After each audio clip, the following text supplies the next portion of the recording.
कि कश्मीरी पंडितों या तो इस्लाम कबूल कर लो या कश्मीर छोड़ के भाग जाओ, नहीं तो काट दिए जाओगे। मस्जिदों से ऐलान हुआ था, 1100 मस्जिदों से 1 लाख कश्मीरी पंडितों ने पलायन किया। कुछ जम्मू में बस गए, कुछ भारत के अन्य राज्यों में जाके बस गए। उस बारे में क्या कहना चाहोगे जयचंदो? गला चुप हो गया है, गला बैठ गया है इस बारे में बात करने के लिए। क्यों चुप्पी है? दीपू चंद्र दास, बांग्लादेश में उसको मार पीट के घसीटते हुए उसकी मृत्यु हो गई। तड़पा तड़पा के मारा गया, घसीटते हुए ले जाया गया। मरने के बाद भी इनको सुकून नहीं मिला। उसको निवस्त्र किए, फांसी पे लटकाया, पेड़ से टांगा, पेट्रोल डाला, जलाया। उस बारे में क्या कहोगे जयचंदो? कुछ तो कहो। तुम नहीं कहोगे क्योंकि वो तुम्हारे परिवार का सदस्य नहीं था। तुम कायर बन चुके हो, अपने बारी आने का इंतजार कर रहे हो। अपने परिवार में वो घटना घटे इसका तुम इंतजार कर रहे हो। इस बात का इंतजार कर रहे हो कि तुम्हारे घर में भी ऐसी घटना घटे। दीपू चंद्र दास के माता पिता के आंसू नहीं दिखे तुम्हें? दीपू चंद्र दास के पत्नी के आंसू नहीं दिखे तुम्हें?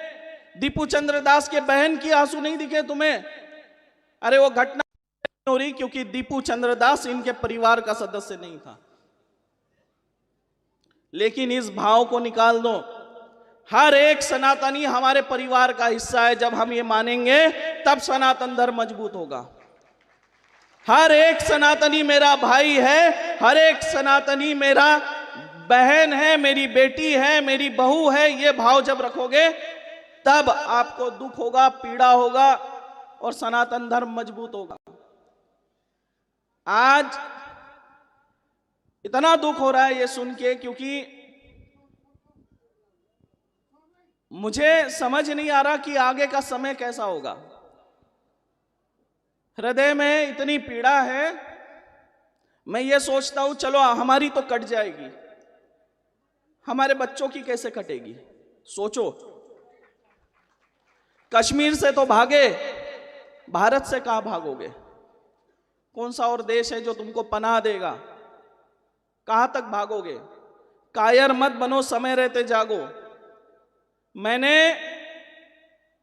मेरे दोनों पुत्र सनातन धर्म के लिए समर्पित किया है और जब भी मैं मेरे पुत्र के साथ बैठता हूं तो राष्ट्र हित में बात होती है। जब भी मैं बैठता हूं सनातन धर्म के लिए चर्चा होती है, धर्म रक्षा की बात होती है। मैं कहता हूं बेटा, धर्म रक्षा की बात आई तो हंसते हंसते अपने प्राणों की आहुति दे देना, घर की तरफ मत आना। और आज भी मैं कहता हूं सनातन धर्म के लिए अगर पहला शीश देना पड़े तो मेरा होगा। इस मन से बोलता हूं। आज इतनी पीड़ा मेरे हृदय में है कि आज मैं सनातन धर्म के लिए बात कर रहा हूं। शोभा यात्रा निकालता हूं तो इतनी तकलीफ कि हमारे पीठ में छुरा घोंपने के लिए खड़े हैं।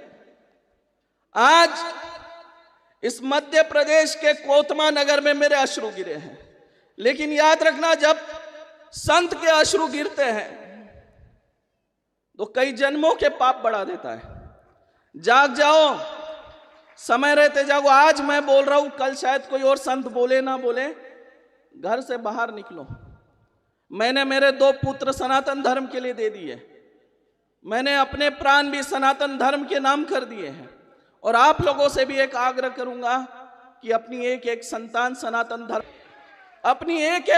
सनातन धर्म को समर्पित कर दो। बाकी एक बात तो कहूंगा इन जयचंदों से, तुम्हारे इस नकारात्मक बयान से मेरा हौसला नहीं टूटेगा। मेरा काम है सनातन को जगाना। मैं जगाता रहूंगा, मैं बोलता रहूंगा, मैं चलता रहूंगा और बार बार तुमको छीलने के लिए कोतमा आता रहूंगा, तुमको छीलता रहूंगा। अरे तुम्हारा इतिहास अगर खोल दूं जयचंदो, तुम गौ मांस से प्राप्त होने वाले धन में लिप्त हो। तुम्हारी पार्श्व भूमिका ऐसी है, बोलने मत लगाओ। गौ मांस खाने वाला जितना बड़ा पापी है, गौ मांस का धन लेने वाला उससे दुगना पापी है। तुम गौ मांस का धन लेते हो, एकत्रित करते हो और हमें सिखाते हो अच्छा बुरा। यही खड़ा हूं, एक सनातनी शेर खड़ा है यहां, डगमगाएगा नहीं। मारना है तो आ जाओ, यही खड़ा हूं, शीश मेरा सामने है। शीश मेरा सामने है, काटना है तो आ जाओ। ये सनातनी हटेगा नहीं यहां से, क्योंकि मैंने संकल्प लिया है कि मेरे प्राण सनातन धर्म को समर्पित है। जब तक इस शरीर में प्राण है तब तक बोलता रहूंगा, लड़ता रहूंगा, सनातन धर्म के लिए चलता रहूंगा। मैं नहीं रुकूंगा अब। और आप सबसे आग्रह, हाथ जोड़कर निवेदन है कि घर में बैठो, थोड़ा समय अपने बच्चों के साथ बिताओ, तो राष्ट्रहित में बात करो, राष्ट्रहित की बात समझाओ, सनातन धर्म के प्रति उनके जो नैतिक जिम्मेदारी है वो समझाओ। यही हमारे पतन का कारण बन रहा है कि हम उन्हें सनातन धर्म का जो दायित्व है वही नहीं समझा पा रहे, इसलिए खोखले होते जा रहे हैं। एक एक संतान सनातन धर्म को समर्पित करेंगे, ये संकल्प लेके जाओ। कौन कौन मेरे साथ हाथ ऊपर करके अपनी एक एक संतान सनातन धर्म के लिए दान करना चाहता है, बताओ। सनातन धर्म के लिए प्रेरित करना है। दान मतलब हमारे साथ भेज दो, साधु बनाओ, ये नहीं। समाज में रह के सनातन धर्म रक्षा के लिए कार्य करना है, राष्ट्रहित के लिए कार्य करना है। कौन कौन अपनी एक एक संतान समर्पित करेगा सनातन धर्म को? बोलो। आज हम भगवान श्री राम जी को, भारत माता को साक्षी मानकर अपनी एक एक संतान सनातन धर्म की रक्षा के लिए समर्पित करते हैं। यह हमारा संकल्प है। ये वचन सत्य है, ये वचन सत्य है, ये वचन सत्य है। और कुछ जानना हो जयचंदो और पोस्ट कर देना, मैं तुम्हें छीलता रहूंगा, छीलता रहूंगा, बार बार कोतमा आता रहूंगा। जिसके बाप में दम हो आ जाना, मैं डगमगाऊंगा नहीं। क्या समझे तुम, दो चार पोस्ट लिख दोगे और मैं डगमगा जाऊंगा? अरे सुन लो, जब मैं दिव्य दरबार में था, यहां से निक्की शर्मा और महाराज जी मेरे से मिलने आए और उन्होंने कहा कि गुरुजी हमारे कोतमा नगर में आप थोड़ा सा समय दे दो, क्योंकि हमारे क्षेत्र में धर्मांतरण बहुत अधिक हो रहा है, तेजी से हो रहा है, थोड़ा सा समय दो। मैं एक मिनट भी विचार नहीं किया। मैंने कहा अगर धर्मांतरण हो रहा है, सनातन धर्म के ऊपर अगर आँच आ रही है, मैं तुरंत आऊंगा। बोलो किस तारीख को आऊं, मैं उपस्थित रहूंगा। इन लोगों ने हमसे पूछा गुरुजी कार्यक्रम की क्या दक्षिणा रहेगी? मैं बोला मैं सनातन धर्म के लिए तन मन धन से काम कर रहा हूं, मुझे कोई दक्षिणा नहीं चाहिए, तुम व्यवस्था करो, मैं आऊंगा। 1 रुपया नहीं लिया है मैंने। और मातंगी धाम का एक नियम है, सुन लो, मैं बता रहा हूं, जहां भी दिव्य दरबार होता है हमारे धाम से कोई दक्षिणा नहीं ली जाती मेरे आने की। हम अपने पेट्रोल से, अपने डीजल से यहां तक आते हैं। हम देना जानते, लेना नहीं। इस आयोजन में भी हमने हमारा जो सहयोग होता है धाम से वो भी किया, प्रचार में, हर चीज में जो कर सकते हैं।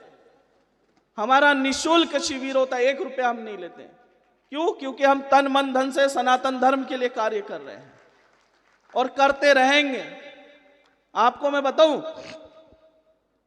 जब मैं ओडिशा में था, उड़ीसा से रात भर का सफर मैं खुद ड्राइविंग करके आया। उड़ीसा से मैंने खुद ड्राइविंग करके छत्तीसगढ़ रायपुर पहुंचा, पूरी रात सफर किया।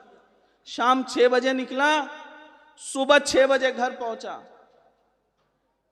10 बजे उठा सोकर, कपड़े पैक किए और तुरंत यहां के लिए रवाना हुआ। मात्र 3 घंटे नींद करके मैं यहां आया।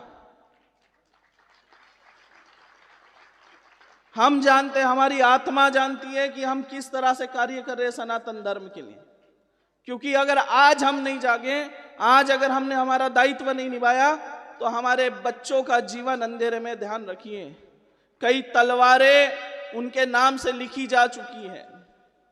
और मैं यहां पर जब आया तो मैंने शोभा यात्रा में केवल ये कहा कि जागो रे हिंदुओं। मैंने हिंदुओं को जगाया। मैंने किसी को मारने के लिए, पीटने के लिए, दंगा करने के लिए, लड़ाई करने के लिए नहीं कहा। मैंने केवल इतना कहा कि तुम जाग जाओ, सनातन धर्म की नैतिक जिम्मेदारी जो है उसका पालन करो। अगर तुम जाग जाओगे, किसी भी विधर्मी की इतनी ताकत नहीं है कि वो तुम्हारे तरफ आंख उठाकर देखे। किसी की इतनी औकात नहीं कि वो तुम्हारे तरफ आंख उठा के देखे। हम सम्मान करते हैं सभी का। हम ईसाइयों का भी सम्मान करेंगे, उनको भाई कहेंगे। ईसाई को कब कहेंगे? हम ईसाई को भाई तब कहेंगे, उसको गले तब मिलाएंगे जब वो धर्मांतरण बंद कर दे। भाई का कर्तव्य होता है रक्षा करना, भाई का कर्तव्य होता है संभालना। अगर आप हमारे भाई है, हमारा हित चाहते हो, तो धर्मांतरण बंद कर दो, हम गले लगाएंगे आपको। और मुसलमानों से हमें दिक्कत नहीं है, ये भी बता रहा हूं। हमें दिक्कत है उन जिहादियों से जो लव जिहाद करते हैं, जो तंत्र जिहाद करते हैं, काफिर जिहाद करते हैं, रेल जिहाद करते हैं, सड़क जिहाद करते हैं। इन लोगों से हमें दिक्कत है। हमें मुसलमानों से नहीं, इन लोगों से दिक्कत है। और अगर हम हमारे लोगों को, सनातनियों को कहे कि तुम जागो, तुम वंश वृद्धि करो, इसमें हम गलत क्या कर रहे हैं? तुम वंश वृद्धि कर रहे हैं, हम क्यों ना करें? अगर हम हमारे लोगों को जगा रहे हैं तो क्या गलत है इसमें?